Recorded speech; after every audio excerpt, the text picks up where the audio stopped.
வணக்கம். அதிகாலையே மகளிருக்கு இன்ப அதிர்ச்சி கொடுத்த முதலமைச்சர் விஜய். மிகுந்த மகிழ்ச்சியில் குடும்ப தலைவிகள்.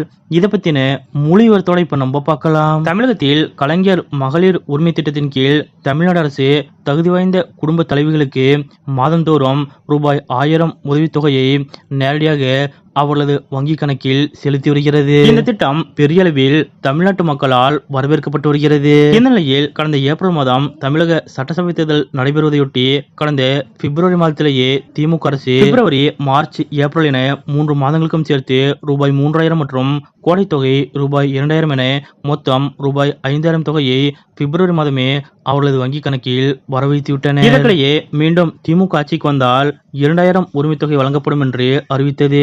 ஆனால் நடந்து முடிந்த தேர்தலில் திமுக படுதோல்வி அடைந்தது. அதேபோல் தற்போது வெற்றி பெற்று ஆட்சி அமைத்துள்ள விஜய் தலைமையிலான தாவேக தேர்தலுக்கு முன்பு நாங்கள் வெற்றி பெற்றால் உரிமை தொகையாக 2500 வழங்கப்படும் என்று அறிவித்திருந்தனர். அதன்படி பதவியேற்புக்கு பின்னர் முதலமைச்சர் விஜய் அவர்களது முதல் கையெழுத்து மகளிருக்கு ரூபாய் 2500 வழங்கும் திட்டத்திற்காக இருக்கும் என்று பெண்கள் ஆவலுடன் எதிர்பார்த்து காத்திருந்த நிலையில் பதவியேற்பு விழாவில் பேசிய முதலமைச்சர் விஜய் அவர்கள் முந்தைய திமுக அரசின் தவறான நிதி நிர்வாகத்தை சுட்டிக்காட்டியதுடன் தமிழ்நாடு அரசுக்கு ரூபாய் 10 லட்சம் கோடி கடன் சுமை இருப்பதாகவும் நிதி நிர்வாகம் குறித்த வெள்ளை அறிக்கை வெளியிட இருப்பதாகவும் தெரிவித்தார். இப்படிப்பட்ட நிலையில் நேற்றைய தினம் சட்டப்பேரவையில் பேசிய விஜய் அவர்கள் முந்தைய அரசுகளால் கொண்டுவரப்பட்ட முக்கிய மக்கள் நலத்திட்டங்கள் தொடரும் என்று உறுதிமொழி அளித்தார். இதனால் முந்தைய திமுக அரசால் கொண்டுவரப்பட்ட கலைஞர் மகளிர் உரிமை தொகை திட்டம் இந்த மாதம் தடையின்றி வழங்கப்படும் என்று எதிர்பார்க்கப்படுகிறது. குறிப்பாக இந்த மாதம் மட்டும் ரூபாய் 1000 மகளிர் உரிமை தொகை திட்டத்தின் கீழ்